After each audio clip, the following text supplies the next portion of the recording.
മനുഷ്യന് ചില നിയമങ്ങൾ നിർബന്ധമാണെങ്കിൽ ആ നിയമങ്ങൾ ഏതാവണം. വേറൊരു കൂട്ടർ മനുഷ്യരെ സൃഷ്ടിച്ചതാണെങ്കിൽ അവർക്ക് കുറെ പരിമിതികളുണ്ട്, കുറഞ്ഞ വിവരം ഉണ്ടാവുള്ളൂ, ഭാവി കാലത്തെ കുറിച്ചൊന്നും അറിയില്ല. പിന്നെ ആരാണ് മനുഷ്യനെ നിയന്ത്രിക്കേണ്ടത്, ആ നിയമങ്ങൾ സംവിധാനിക്കേണ്ടത്? വളരെ ലളിതമായ ഉത്തരമാണ് ഇസ്ലാം പറയുന്നത്. അവൻ അല്ലാഹുവാവണം, നമ്മുടെ സ്രഷ്ടാവണം, സർവജ്ഞനാണവൻ, സർവകാലത്തെ കുറിച്ച് കൃത്യമായി അറിയുന്നവൻ, തുടക്കമില്ലാത്ത ഉണ്മയാണവൻ. മനുഷ്യൻ എങ്ങനെ പ്രവർത്തിക്കണമെന്നതിന്റെ മാനിഫെസ്റ്റോ നിർമ്മിക്കേണ്ടത് മനുഷ്യനെ പടച്ചോനാണ്. ഈ മൊബൈൽ കണ്ടുപിടിച്ച ചങ്ങാതി ആദ്യം ഇതുകൊണ്ട് ഇങ്ങനെ വരുന്ന സമയത്ത് അയാൾ ഇതിന്റെ പ്രവർത്തനം എങ്ങനെയെന്നൊക്കെ പറയുമ്പോൾ ആദ്യമായിട്ട് മൊബൈലിനെ കാണുന്ന നമ്മുടെ മുമ്പിലുള്ള ഒരാൾ വന്നിട്ട് പറയാം അങ്ങനൊന്നുമല്ല ഇങ്ങനെയാണെന്ന് പറഞ്ഞാൽ എത്രമേൽ വിഡ്ഢിയാണ് അയാൾ. മാർക്കോണി റേഡിയോ കൊണ്ടുവരുന്നു, ഇങ്ങനെ പിടിച്ചാൽ സ്റ്റേഷൻ കിട്ടുന്നു, ഇങ്ങനെ കൂട്ടിയാൽ സൗണ്ട് കൂടുന്നൊക്കെ പറയുമ്പോൾ അതൊന്നുമല്ല, സൗണ്ട് കൂടുന്ന പറഞ്ഞതാണ് സ്റ്റേഷൻ എന്ന് പറഞ്ഞതാണ് സൗണ്ട് കൂട്ടുന്ന സാധനം എന്ന് പുറമുള്ളൊരു പൊട്ടം പറഞ്ഞാൽ എന്തുമേൽ വിഡ്ഢിയാണോ? നമ്മളാകുന്ന ഈ ഉപകരണം എങ്ങനെ പ്രവർത്തിക്കണമെന്ന് നമ്മളോട് പറയുന്നത് നമ്മളെ പടച്ച റബ്ബാണ്. നേരത്തെ ഞാൻ പറഞ്ഞല്ലോ, my body is my choice. പറ്റില്ലെന്ന് റബ്ബ് പറയുന്നു. നിങ്ങളുടെ ശരീരത്തെ ഇങ്ങനെയൊക്കെയാണ് ഉപയോഗപ്പെടുത്തേണ്ടത്, നിങ്ങൾ കരുതുന്നത് പോലെ ഉപയോഗപ്പെടുത്തിക്കൂടെന്ന് റബ്ബ് പറയുന്നു. അതിന് പിന്നിൽ വലിയ വലിയ ആദർശങ്ങളുണ്ട്, ലക്ഷ്യങ്ങളുണ്ട്, തീരുമാനങ്ങളുണ്ട്. അപ്പൊ നമ്മൾ പറയണം ആ നിലക്കൊന്നുമല്ല. ഞാൻ പിന്നെ നിങ്ങൾക്ക് മനസ്സിലാവുന്ന ഒരു ഉദാഹരണത്തിലേക്ക് പോകാം. ഞാനൊരു കാറ് മേടിക്കുന്നു. ആ കാറിൽ അതിന്റെ ഇന്ധന ടാങ്കിൽ ഡീസൽ ഒഴിക്കണമെന്നാണ് കമ്പനിയുടെ നിയമം. ഞാൻ പറയാണ് വീട്ടിൽ കുറെ മണ്ണെണ്ണ സ്റ്റോക്ക് ഉണ്ട്, ഞാനതിൽ ഒഴിക്കും എന്ന് പറഞ്ഞാൽ my body is my choice എന്ന് പറഞ്ഞ പോലെ my car is my choice എന്ന് പറയാൻ പറ്റുമോ? നമ്മൾ വെറുതെ ഒന്ന് ആലോചിച്ച് നോക്കൂ. അതിന്റെ റേഡിയേറ്ററിൽ പണ്ടൊക്കെ വെള്ളം ഒഴിച്ചിരുന്നു, ഇപ്പോ ഗ്രീൻ കളറുള്ള ഒരു ലിക്വിഡ് ഒഴിക്കാറുണ്ട്, ഒരു കൊഴുത്ത ദ്രാവകം. വീട്ടിൽ ഇന്നലത്തെ കഞ്ഞിവെള്ളം ഉണ്ട്, നല്ല കൊഴുപ്പുണ്ട്, ഞാനിത് അങ്ങോട്ട് ഒഴിക്കും എന്ന് പറഞ്ഞാലോ? ഈ കാർ എങ്ങനെ പ്രവർത്തിക്കണമെന്ന് അത് നിർമ്മിച്ചയാൾ പറഞ്ഞിട്ടുണ്ട്. അതിന്റെ വലതുവശത്ത് ചേർന്ന് നിൽക്കുന്ന പെടല ചവിട്ടിയിട്ടുണ്ടെങ്കിൽ കാറിന് ഊക്ക് കൂടും, ഇന്ധനം കൂടുതലായി യന്ത്രത്തിലേക്ക് പ്രവഹിച്ചു കൊണ്ടിരിക്കും. അതിന്റെ സെൻട്രലിൽ ഒരു പെടലുണ്ട്, അത് ചവിട്ടിയാൽ വണ്ടി നിന്നിരിക്കും.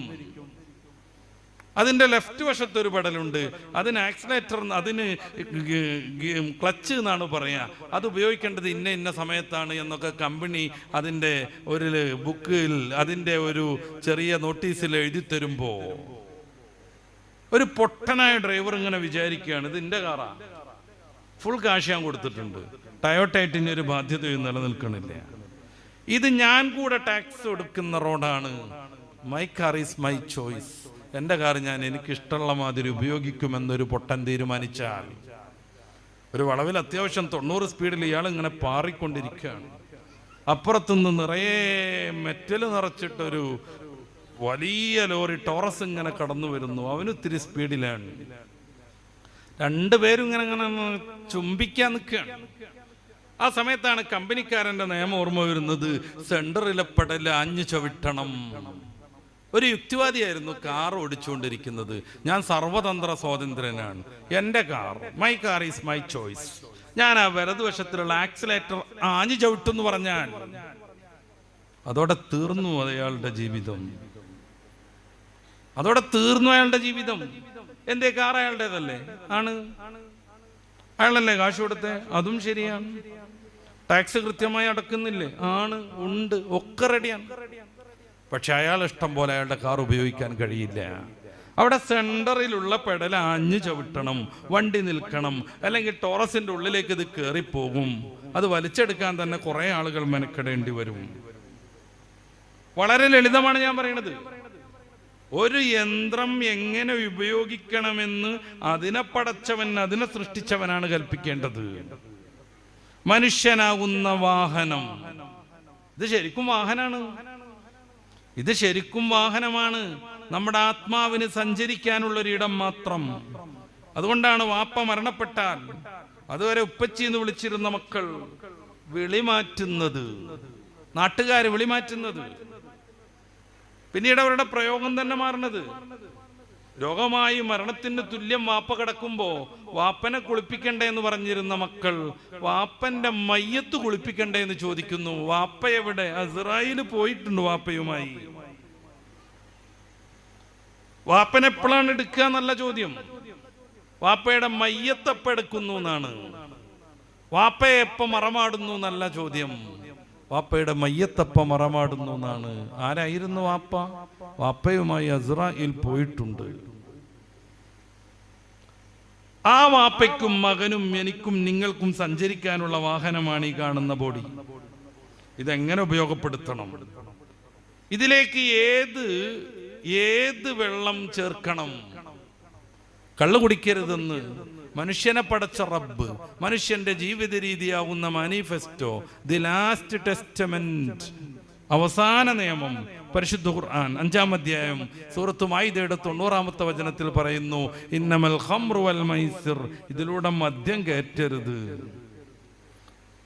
കാറിന്റെ ടാങ്കിൽ ഡീസൽ ഒഴിക്കണം, മണ്ണെണ്ണ പാരരുതെന്ന് കമ്പനി പറയുന്നത് പാലിക്കാൻ നാം തയ്യാറാകുന്നുണ്ടോ?